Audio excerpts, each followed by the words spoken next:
Hello, everyone, and welcome to day 2 of our Warner Music Group Blavatnik Family Foundation Social Justice Fund convening. I'm Alencia Johnson, honored to be one of the founding board members. If you're just joining for the first time, we had an incredible first day yesterday, but let me back up and share a little bit about the Social Justice Fund board. We were founded in June 2020 in the unfortunate wake of the killings of Breonna Taylor, George Floyd, and too many other Black people at the hands of police. We made a commitment to do our part, to build and invest over 10 years, $100 million dedicated to advancing racial justice at the nexus of culture and systemic change. To date, we've committed over $23 million in funding across our 3 grant-making pillars: education, arts and culture, and criminal justice reform, to grantee partners across the United States and the United Kingdom, Brazil, Colombia, and Nigeria. And you know what? We're just getting started. So yesterday we had an incredible day, hearing from our executive director, Lorelei, as well as some of our board members about the fund's priorities and grant-making vision. We also connected with innovators using culture to fuel criminal justice reform, and we held space for our grantees to strategize and testify with each other. We celebrated our wins and learning and leaned into the community that we are building to resource one another for this work forward. And now I'll turn it over to our executive director, Lorelei. Thank you so much, Alencia. And I'm still basking in the beauty of everyone together yesterday for the online sessions and for our grantee reception. And as we lean into building that beloved community, for us, it's so critical to include the African diaspora. We've made investments of over 4.6 million so far, and Alencia has shared all those places. And within the context of launching our employee giving fund at Warner Music Group, we've already created giving circles in Latin America and in Sub-Saharan Africa and other places throughout the diaspora. And so with that, we couldn't let this event go by without addressing the diaspora and hearing directly from some of our incredible grantees.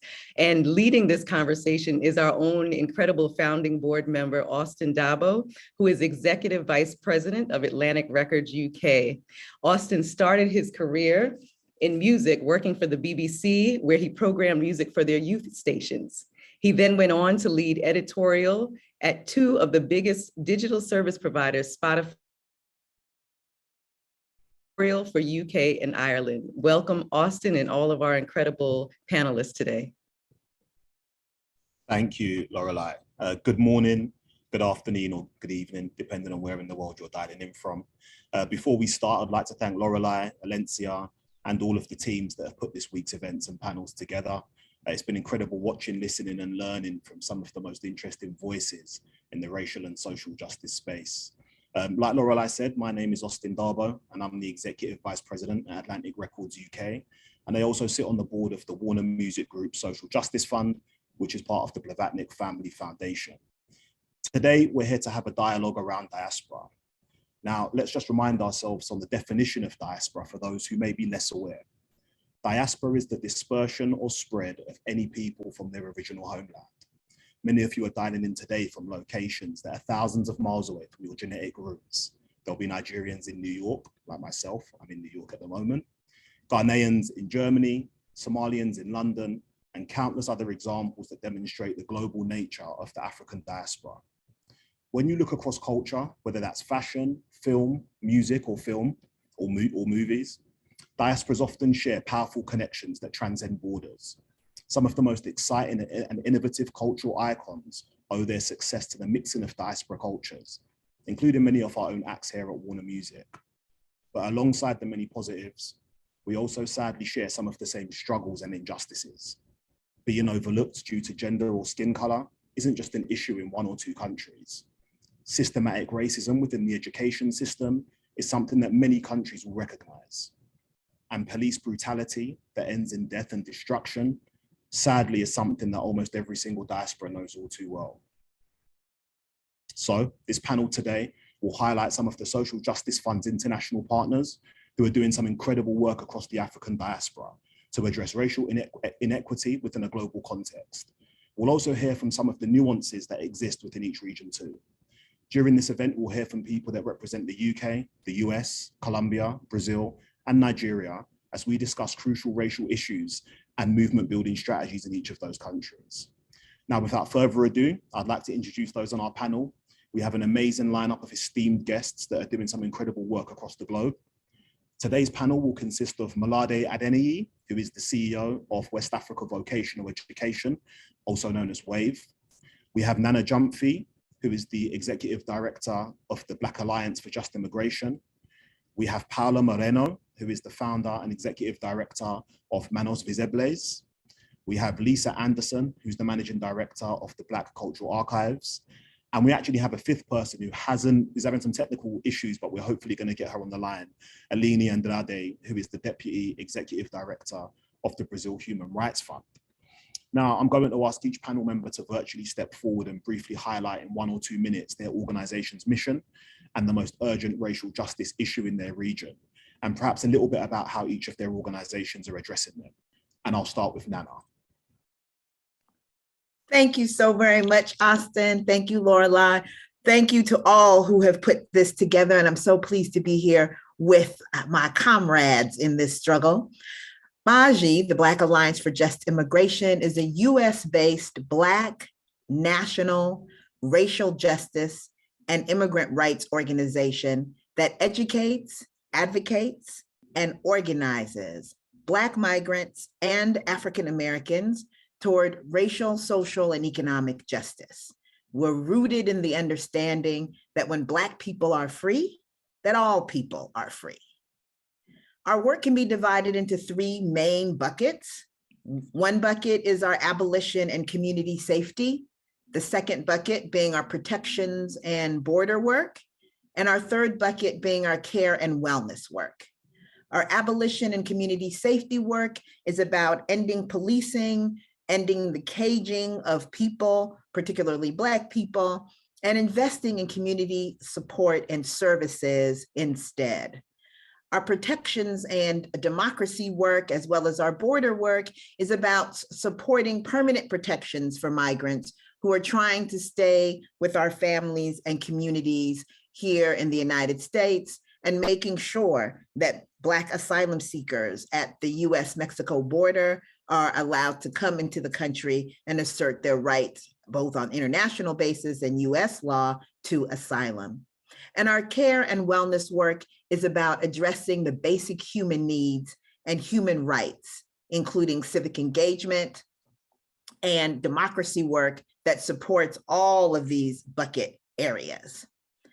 So glad to be here again and hope to get into a little more about what we do later. Thank you, Austin. Thank you, Nana. Move over to Paula Moreno. Gracias, Nana. Obrigada. Thank you. And I'm Paula Moreno from Colombia. I'm the president of Visible Hands, Manos Visibles. What we have done during these 12 years is building up critical masses of leaders in areas where we as Afro-descendants, Afro-Colombians, were invisible. So we have a network of 30,000 leaders that now are performing power through all a root of leadership that we have developed. And in particular with Warner Music and the Social Justice Fund, we are working to really close the gap in music and audiovisual productions that make us visible as 10 million Afro-descendants in Colombia. That's what we do. Thank you, Paula. If I can move over to Lisa. Hello, everybody. Thank you, Nana. Thank you, Paula. Thank you, Austin. My name is Lisa Anderson, and I am the Managing Director of Black Cultural Archives. We are the home of Black British history and have been serving society for 40 years. We're born from a movement of activism founded in the power of education for liberation. Our founding members believed that by giving people access to an inclusive and representative story of history that shows the amazing lives of people across the African diaspora, from the very beginning of history up until now, we can improve society, we can improve opportunities for education, for employment, and for contribution to society at large. The work we do is founded in stewarding a phenomenal collection of history at our headquarters in Brixton. And we use this as a knowledge source for research and education. We also run a series of workshops, educational programs to bring those histories to life and improve society. On top of that, we have a really fun and engaging and inspirational program of exhibitions and events running throughout the year, bringing our stories to life. And finally, we're also committed to transforming the nature of the arts and heritage sector, making sure it's truly inclusive. One of my goals is to replace myself and make sure there's a whole load of Lisa Andersons ready to take the baton forward into the future. Thanks again for this opportunity, and I can't wait to get into the conversation. Amazing. Thank you, Lisa. And last but not least, Malade. Thank you so much, Austin. Thanks for having me. Thanks to everyone. I'm so excited to be a part of this conversation. My name is Malade Adeniyi. I'm the CEO of WAVE. Our mission is to level the playing field for underserved African youth by building an ecosystem that supports relevant skills development and increased incomes for work-ready youth. Basically, we tackle youth unemployment, and we're dealing with the issue of education inequality. There are thousands and millions of young people across the African continent who are locked out of the job market due to a lack of skills, due to inability to access a college degree, due to a lack of work experience, all of which employers use to signal whether someone's ready to get into employment or not. And basically at WAVE, what we try to do is twofold. We help young men and women bridge the gap, giving them the necessary skills that they need to access these job opportunities. And on the other hand, we also work with employers, getting them to hire more inclusively. So getting them to think of competence over credentials, not downplaying credentials, but really getting employers to think differently about what is needed for job opportunities. And what this has done is open the doors to many African youth who otherwise have been locked out of job market and have been led to the streets, to crime. And we've been able to get people away from the streets, from high levels of crime, into jobs so they can improve their livelihoods, and not just theirs, for their families. We believe that once we can help one young people, it goes beyond him to his siblings, to his family, to his cousins, and that's how the ripple effect goes. I'm really excited to be here. Looking forward to jumping into the conversation and yeah, just having fun as well. Thanks for having me. Amazing. Thank you all for sharing your thoughts. Some very interesting themes already coming out, but one thing that's clear is that you guys are all doing, and your organizations are doing, some incredible work that's helping millions of people from the African diaspora around the world in many different countries. I just wanted to say thank you before we get into discussion. I wanted to move the conversation along and ask a question about unity and pose a question. What does a more unified global racial justice movement look like? And what will it take to get there? And Nana, I'll start with you. So a more unified global racial justice movement looks like the Black folks we got who are focused on racial justice, reaching out across these so-called borders and boundaries to build transformative relationships with each other. What are those relationships? They are transformative as opposed to transactional. So it's not about, Austin, I scratch your back, now you scratch my back, right? Or about a one-off.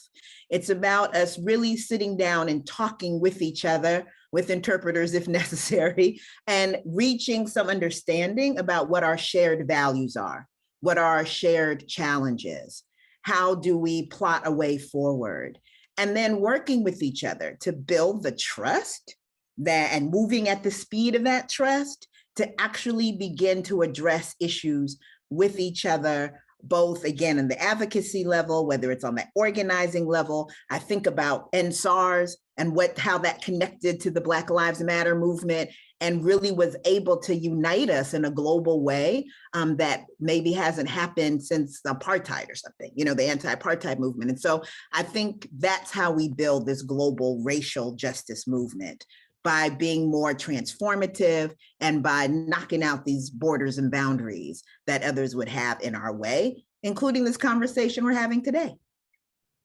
Absolutely, not transactional, and having shared values to build trust.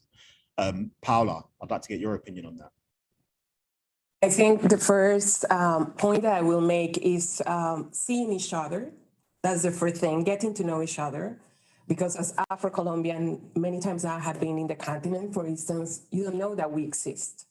No, in the continent, this African diaspora, for instance, in the Americas, apart from Brazil, is not visible. So I think one key point is to see each other, to create a natural interaction and share power, because we are 1,500 millions of Afro descendants in the continent and in the diaspora, and that means a lot in terms of money, in terms of power, in terms of so many things. So I think sharing power, first seeing each other and recognizing each other, acknowledging each other, and second, sharing power.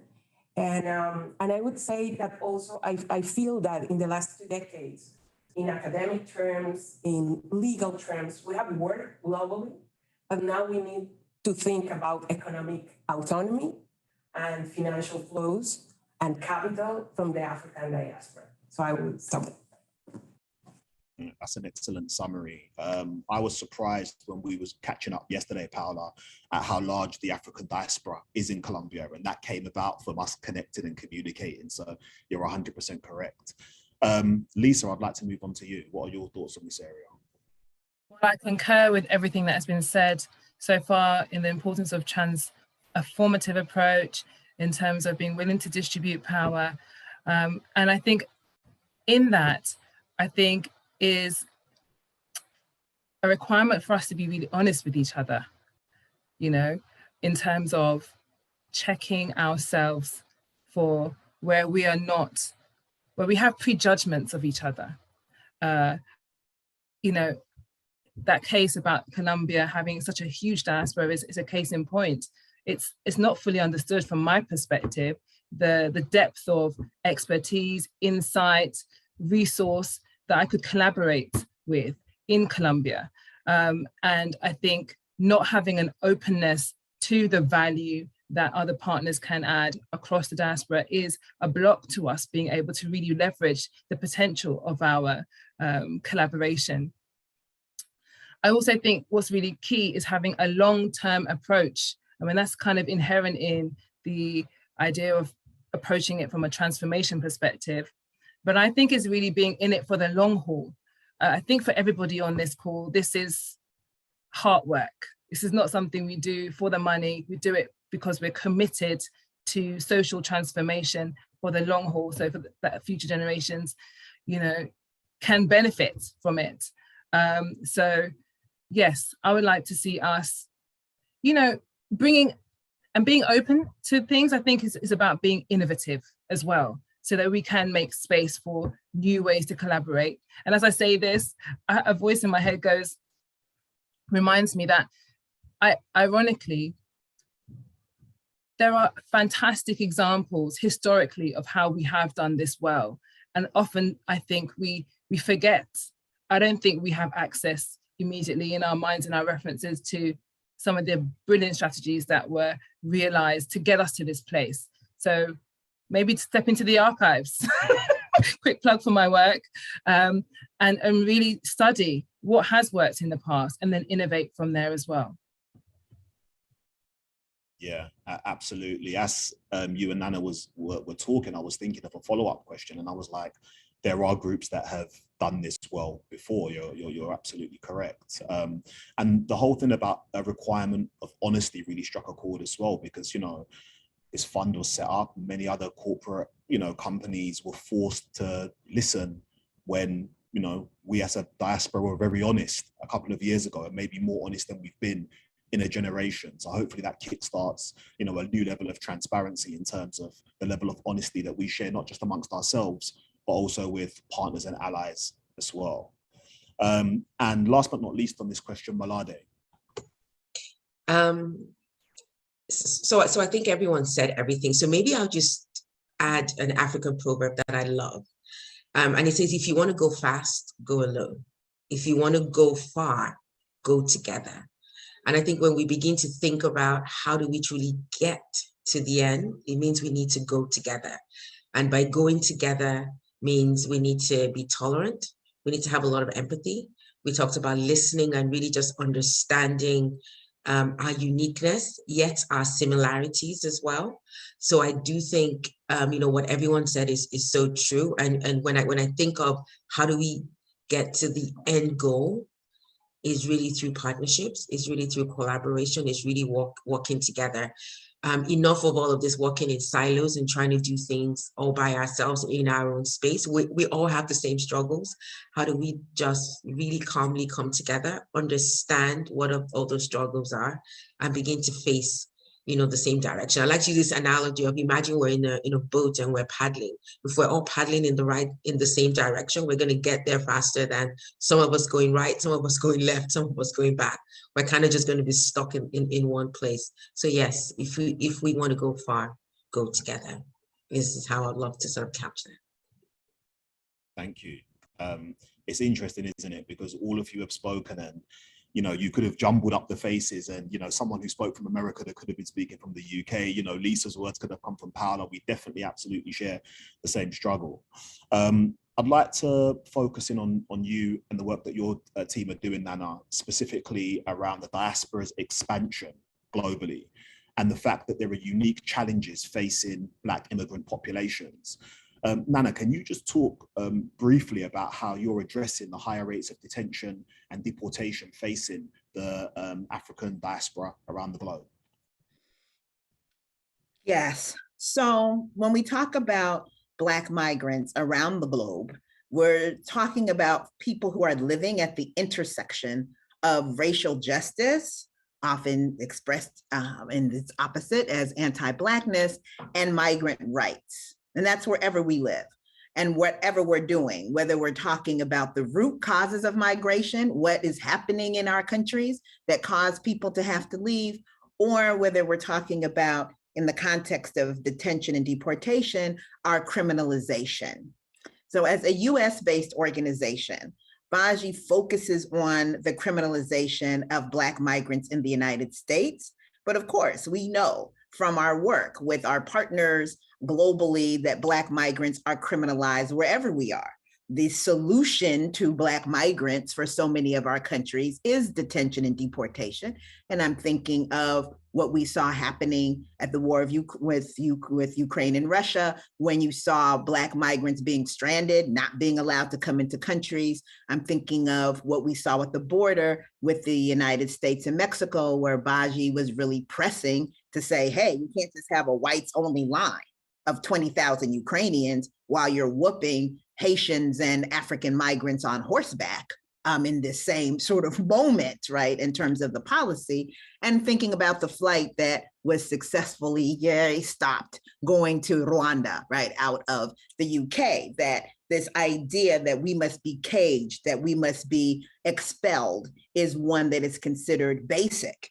And so in the US, Black migrants represent 8% of the foreign-born population, but we're 20% of those facing deportation.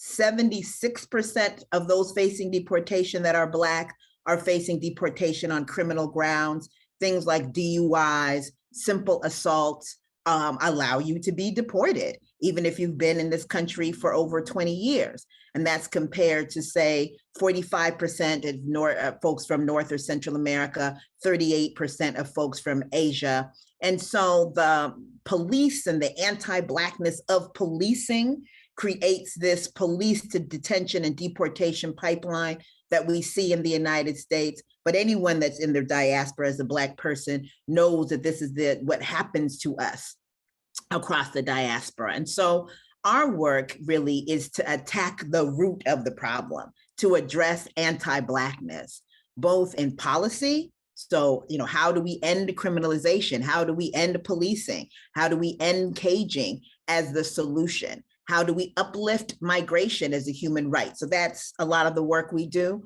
Narrative shift, to make sure that people understand that, yes, we are not Europeans. I'm thinking of the media, right? Talking about the Ukrainians. This is Europe.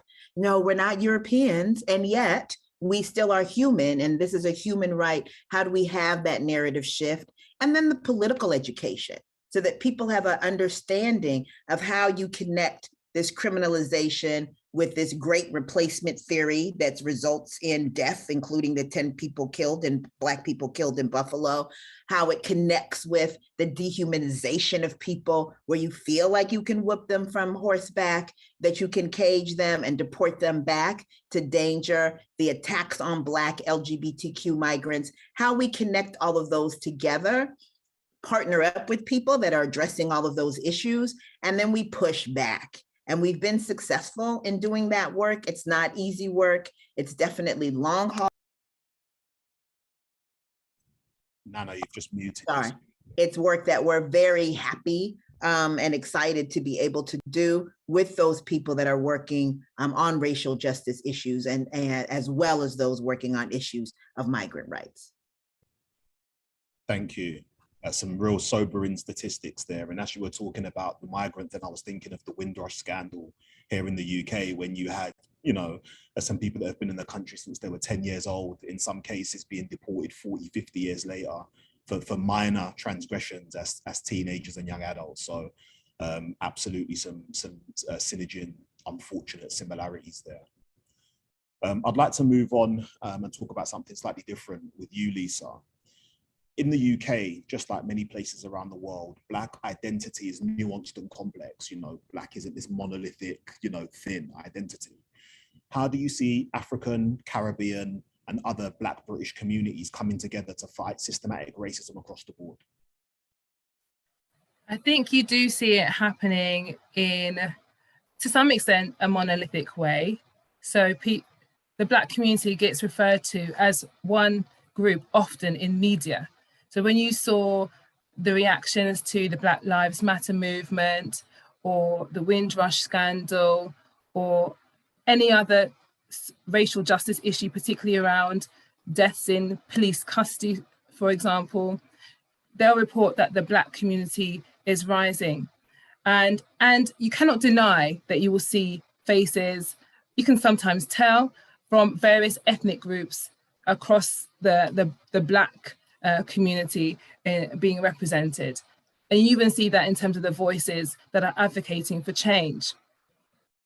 However, I think the honest story is that you don't see everyone coming together for all the same issues, especially because we are not one monolithic group in terms of ethnicity, religion, age, sexuality. There's a lot of divisions within the Black community, and it's difficult to even say it. I don't feel comfortable talking about it, and that's one of the problems. What I've seen develop over the last couple of years is an appetite, a much needed growing appetite for getting into the complexity of who we are over here as representatives of the African diaspora.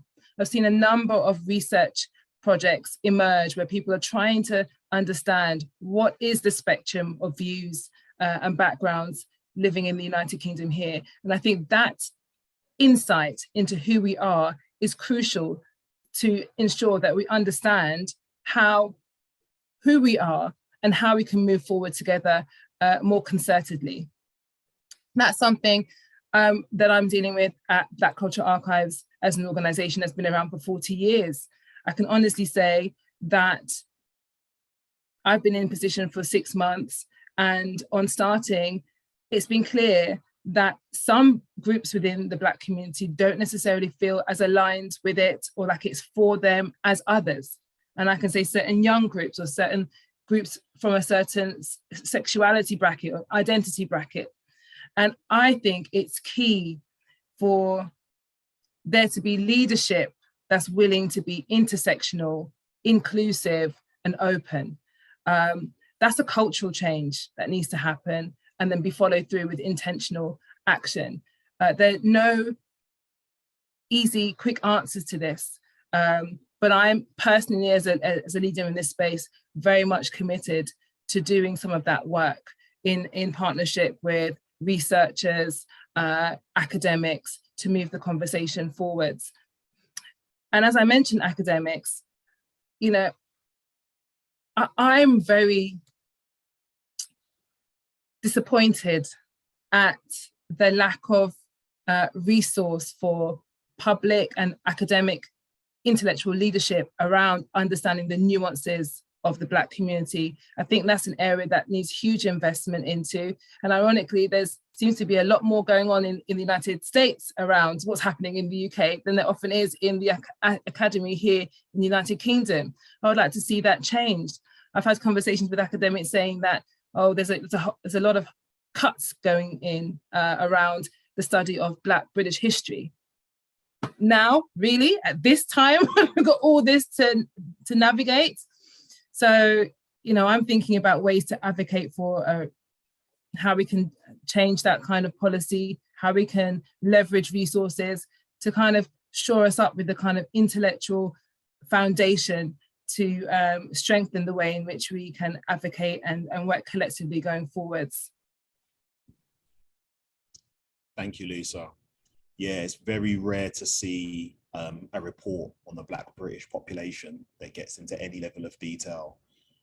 So I definitely feel you when you say that, you know, first of all, we've got to understand that, you know, what the different groups are here before then being able to attack the problem and move forward. Paolo, I'd like to change gears with a question directed at you and your organization. Across the diaspora, gender inequity remains a major issue. And we know that gender-based violence is unfortunately, you know, a real harsh reality, especially in Colombia. How are you empowering women, girls, and gender expansive people through the work that you're doing with your organization? Thank you, Austin. And I just wanted to add something. Sorry, I will answer the question, but I would say that for us in Colombia, advancing leadership and closing leadership and power gaps have required always to connect with the African diaspora because our role models are in the diaspora. No, we have been invisible, and maybe when you come, Austin, to Colombia, you will be the role model of our young producers that are working and are dreaming to have, you know, a more relevant role in the music industry in Colombia. So I just wanted to complementing what these wonderful women have said. And then, violence against women, we have prioritized to put our women and girls in the front line of music production in Colombia that are completely invisible. If we are the Colombian music sector and audiovisual sector about women who are filmmakers, Black women who are filmmakers, and we are 10 million.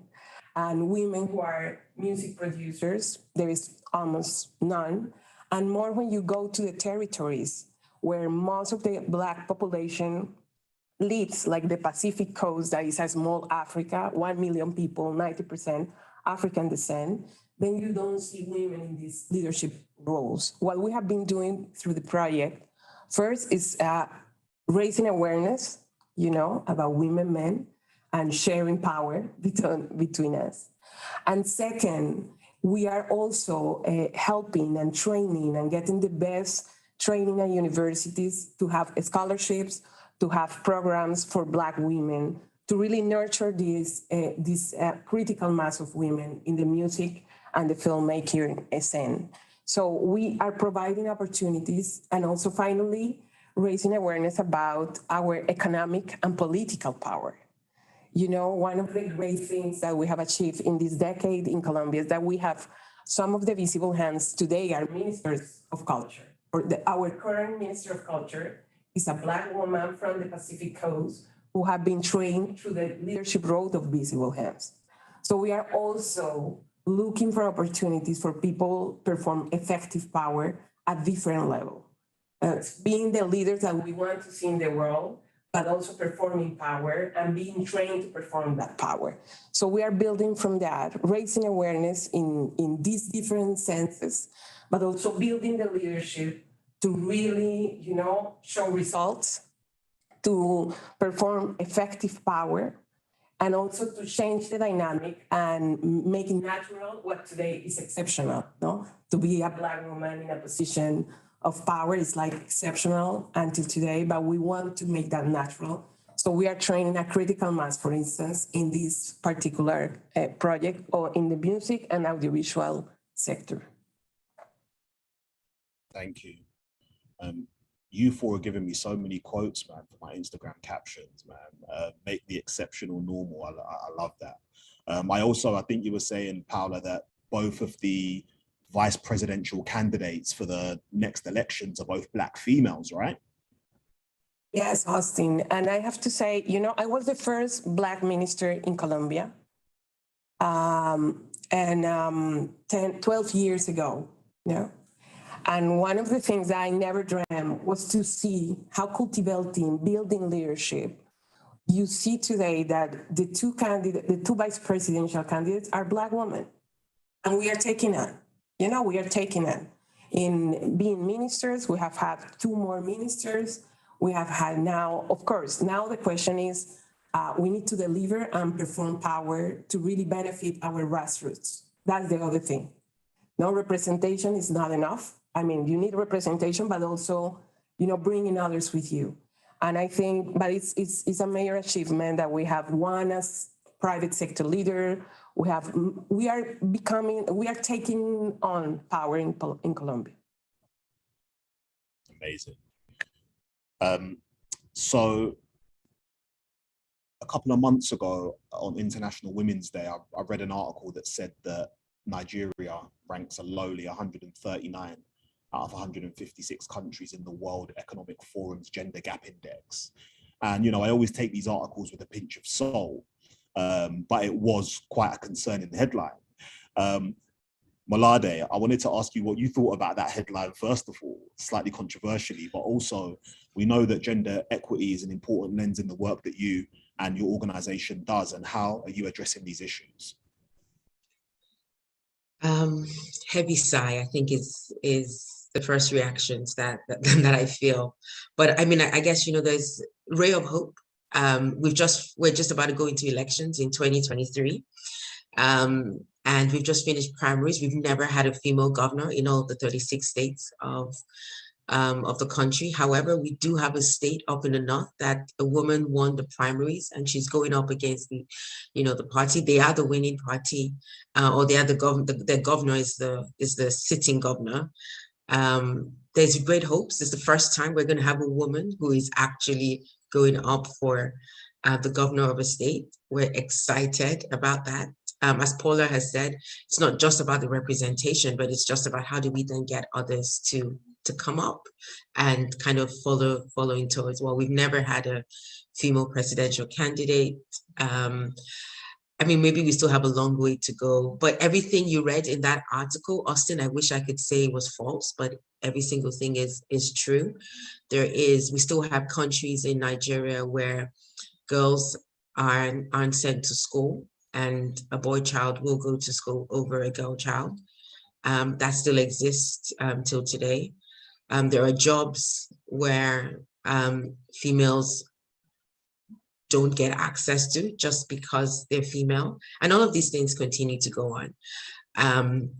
As the tech industry continues to grow, and there continues to be more opportunities, especially, cross-border virtual opportunities, et cetera, the gig economy. One of the things that we've been focused on as an organization is to really equip young women with the tech skills that are needed, not just for today, but also for the future as well. I mean, very proud to sort of announce that over 60% of our graduates are female, and we're very intentional about that. And we just want to be able to support young women with these skills, and we have employer partners who we work with who are ready to give them the opportunity, because it's one thing to be able to give them the skills, it's yet another thing for them to be able to have the opportunities to actually be able to put those skills in place. And there are many cultural things that we still have to sort of figure out. Women, are the ones who are at home, who are taking care of the children. The man goes to work, and all of those things are great. But how do we then, we started to put structures in place where women can bring their children into training, provide a structure where their children can be taken care of while they're also learning a skill at the same time. All of these things are possible, with partnerships like the the Social Justice Fund, that helps us to be able to provide these opportunities so women can actually, begin to sort of equip themselves with the necessary skills that are needed. It's one step at a time, but I think where we are putting one foot in front of the other, we are moving in the right direction. We are creating more awareness. There are lots of organizations that are also spearheading this in addition to WAVE as well in Nigeria, but we haven't quite broken that gender mix yet. I love what Paula was talking about when she talks about in leadership positions, even in the corporate world, in government, so many sectors. We still have a lack of women being able to take up that position. But I think as women, we need to sort of ask ourselves, what more can we do? As a woman, when I get up there, it's not about celebrating that I got here. That's great, but it's about asking myself, who else am I going to bring up with me? How else do I get someone else? Do I give someone else the opportunity to be able to climb that ladder, give them the confidence, give them the skills, give them the opportunities to also get there? And those are some of the things that we're sort of working on. And I'm very hopeful. I think being hopeful goes a long way, because it means that where there's hope, there's life, right? So as long as we continue to keep hope alive and we continue to do what the best that we know how to do, one step at a time, with amazing partners that we sort of have around us, I'm confident that we'll truly get there and begin to truly break the bias. Yeah, absolutely. It's great to hear that 60% of your tech graduates from that program are female. And it's also amazing to hear, it's unbelievable that there's only ever been one female to win a primary. What state is that, if you remember? I believe it's Adamawa State, which is up north, which is very interesting as well. Yeah, that's why I asked, because obviously the north, I thought maybe it would have been somewhere in the center or south. So yeah, interesting. So we have our first question from the people that are watching this live. Thanks to everybody who's tuned in. And the question says, how do you see the role of the music industry in connecting the diaspora and connecting your mission? So what role can music, arts, culture, popular culture play in connecting the diaspora and connecting your mission? And Nana, I'll start with you. Okay, I'm gonna say quickly, because I know we want more questions, but certainly the role of music and culture, we are connected as never before. My son is talking with his African-American friends and they're all listening to certain artists. Whereas when I was younger, people were like, who is that? Who is that? If you weren't living at home, you weren't knowing. So that's excellent. But we really need to see how can we increase the content, right? With artists, such that we have it becomes the background music or the playlist for the work that we do. That's really important. How can we connect also in terms of events and programs, ways of doing things together that help to lift up these racial issues? We shouldn't have to move to certain decades and just particular artists. We want to have it as broad and as global in terms of that cultural work as is needed for the road ahead. So I'll stop there. Thank you. Yeah, couldn't agree more. Lisa. For me, music is the language of contemporary culture. So I just see that it plays an intrinsic role in connecting us all. And yeah, the question is also, how do we leverage that for the work that we have to do? And I think it is, well, for my organization, it's about showcasing the important role that music has played historically, as well as questioning how it can help us now. But I'm really inspired by what I see happening actually in the music scene right now, and how it is connecting, particularly the African diaspora, in a way that is so refreshing and inspiring. Just the kind of mixing and, cross-Atlantic, cross-country influencing that you're seeing now is fantastic. I'm a proud daughter of the Caribbean. My parents were born in Jamaica. I was born here. I grew up listening to dancehall and all the rest of it, as well as US hip hop. And now with this era of Afro beats, it's so refreshing and amazing to hear artists from the Caribbean remixing Afro beats. Them, you know, it's just it's a beautiful connection. So I think it plays a very important role. It enables us to see each other in ourselves. You know what I mean by that? I don't know if I said it correctly. But yeah, I'll leave it there. Yeah, no, you absolutely made sense. And it's fascinating because, you know, you're now seeing young Black kids from London connecting with their cousins or friends or connects in places like Italy and Germany and places that, you know, growing up, I didn't even realize Black people existed in those countries, let alone whole kind of West African and, you know, other country diasporas. Can I say a quick word about the importance of dance as well? I'm a big fan of dance and music and dance, and that language connecting people. I don't know, for me, they go hand in hand. And I feel that also plays a really powerful role just to uplift and connect and inspire as well. Yeah, absolutely. We actually have another question from the audience, so I'll jump to you, Paula, on this one first. The question says, what are your hopes for the future of the international indigenous diasporic community? So what are your hopes for the future of the international diaspora and indigenous communities? For me, is to build a real power. I mean, I think we have built an emotional power, symbolic power. With social network, we are seeing more each other, but how we come to the next level in terms of really sharing assets, really opening spaces. And when you were just having this conversation with Lisa, I was thinking, yes, every single day we'll listen. I mean, I'm at home in Bogota, or maybe in the Pacific Coast, and listening to Burna Boy, and then listening to so many other people. But how we are more aware in terms of building an intentional power to share the benefits, you know, of this. To really saying, okay, how are we collaborating to open spaces? So we listen to the music in the continent, we listen to Afro-American music, we listen to Afro-Latino music, but who are the key players to really come to the next level in order to build a real power, like a power in terms of resources, asset, connection. And I feel my dream is that we have these maps of real influence in, for instance, in the music sector, to say the key people and the key organization that we can really count to come to the next level. So we benefit not just from an emotional and symbolic, but really creating assets, sharing, you know, benefits, everything, to have this real map of influence.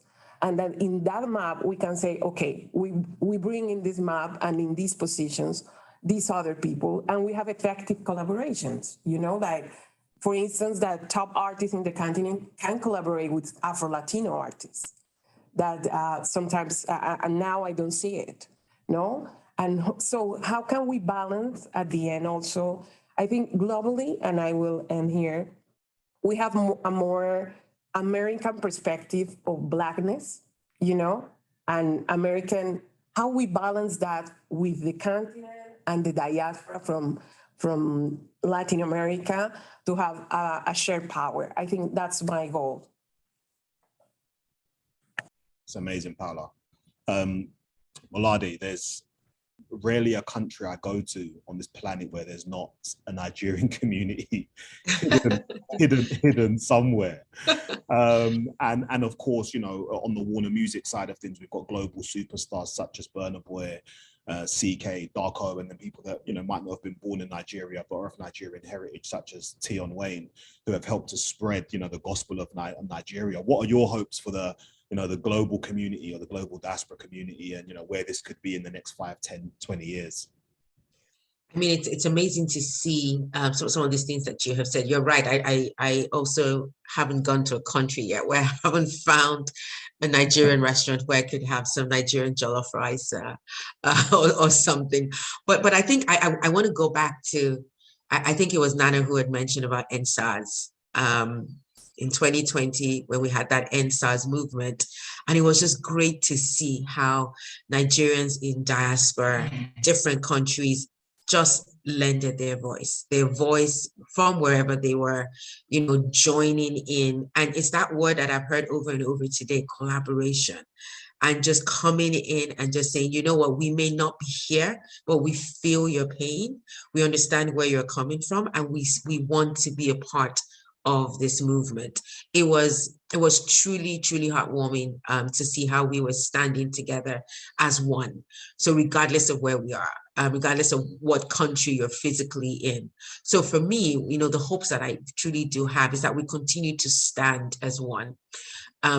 If you come to Nigeria, you might hear a term called JAPA, J-A-P-A, and it just literally means people want to leave Nigeria because, they feel like there's a better life out there.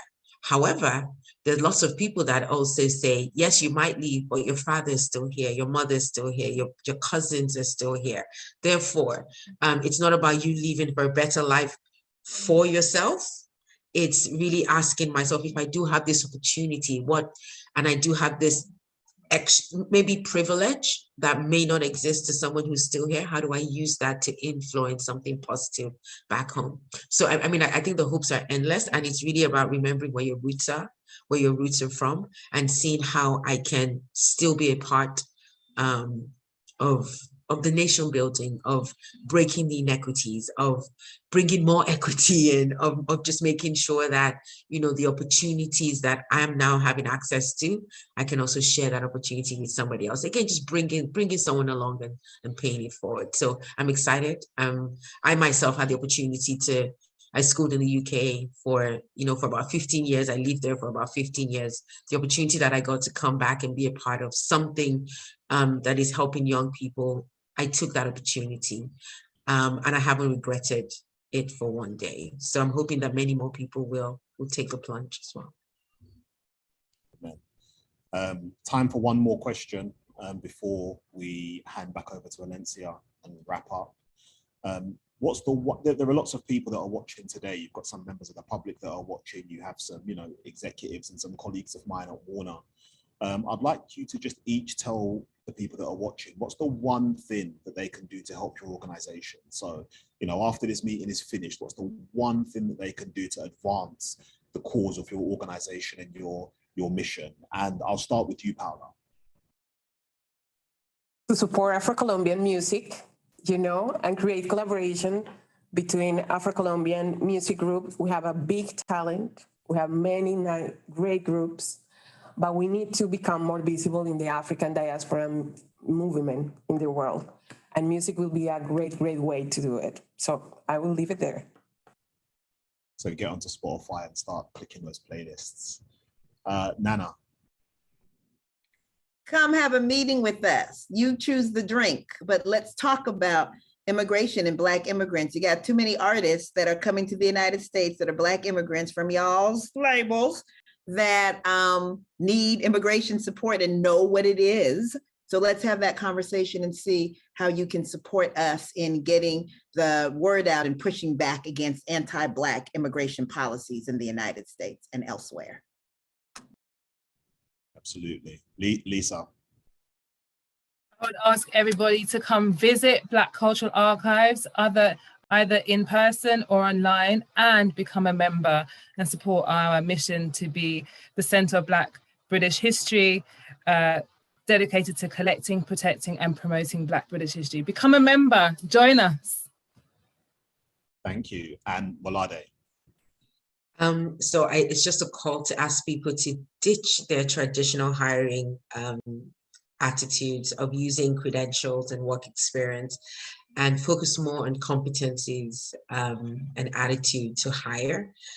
Because I truly believe that once we begin to do this globally, it's going to trickle down to us, and people are going to continue to see that and give more young people just the opportunity to be able to truly transform their lives.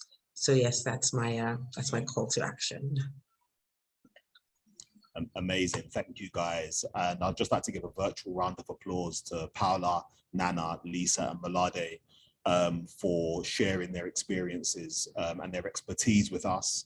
And we've heard some amazing stuff today. You know, we've heard about shared values, long-term goals, communicating, sharing power, be transformative and innovative. But I'll end with Malade's proverb: if you want to go fast, go alone. If you want to go far, go together. I think that's a great way to end it. So thank you for your time. I'm now going to pass over to Alencia. Thank you so much, everyone, and for joining us. Grantees, we'll see you back on Hopin at 1:15.